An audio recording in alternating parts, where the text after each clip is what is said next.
师。Aloha, welcome to Gemma News. Today is Thursday, July 25. Today we went to Diamond Head. Diamond Head is a dead volcano. There was a small rain when I climbed to top. I saw a big rainbow in the afternoon. We had a side bowl for lunch. It has many fruit inside.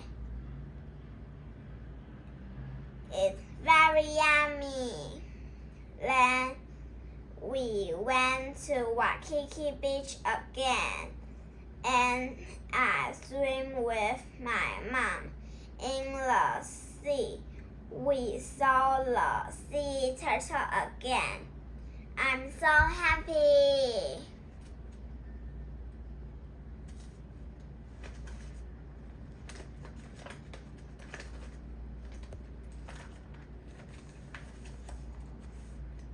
And this is Diamond Head.